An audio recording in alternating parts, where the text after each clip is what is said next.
ভারতের উত্তরপ্রদেশের অযোধ্যায় ১৬ শতকে নির্মিত ঐতিহাসিক বাবরি মসজিদ গুঁড়িয়ে দেওয়ার ৩৩তম বছর।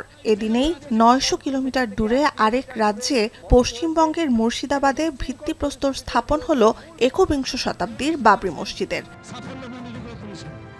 সাম্প্রদায়িক কারণে স্পর্শকাতর জেলা মুর্শিদাবাদের বেলডাঙ্গায় বাবরি মসজিদের আদলে নতুন মসজিদ নির্মাণের ঘোষণায় উত্তেজনা বিরাজ করছে বেশ কদিন ধরেই।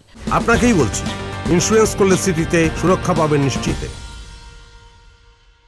শনিবার কড়া নিরাপত্তার মধ্যেই ১ কিলোমিটার দূরের মঞ্চে দাঁড়িয়ে ফিতা কেটে ভিত্তিপ্রস্তর স্থাপন করেন পশ্চিমবঙ্গের ক্ষমতাসীন তৃণমূল কংগ্রেসের বহিষ্কৃত বিধায়ক হুমায়ুন কবির।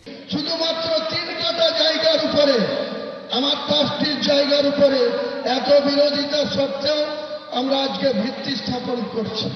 ২৫ বিঘা জায়গার মধ্যে ইসলামিক হসপিটাল হবে, বিশ্ববিদ্যালয় হবে, পার্ক হবে, হেলিপ্যাড হবে এবং একটা মুসাফিরখানা হবে।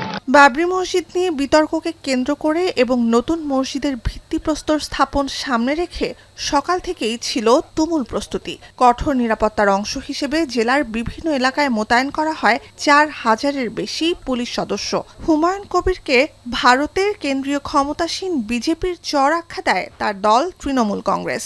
বলা হয়, পশ্চিমবঙ্গে শান্তি ও সাম্প্রদায়িক সহাবস্থান রক্ষায় রাজ্য সরকারের চেষ্টার পথে বাধা হুমায়ুনের এই পদক্ষেপ।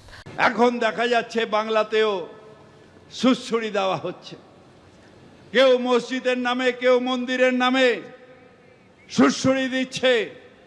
ধর্ম অন্ধতায় বাংলার মানুষ বিশ্বাস করেন না, তার কারণ বাংলার মানুষ বিশ্বাস করেন নজরুলের সেই ভাষা, একই বৃন্তে দুটি কুসুম, হিন্দু মুসলমান।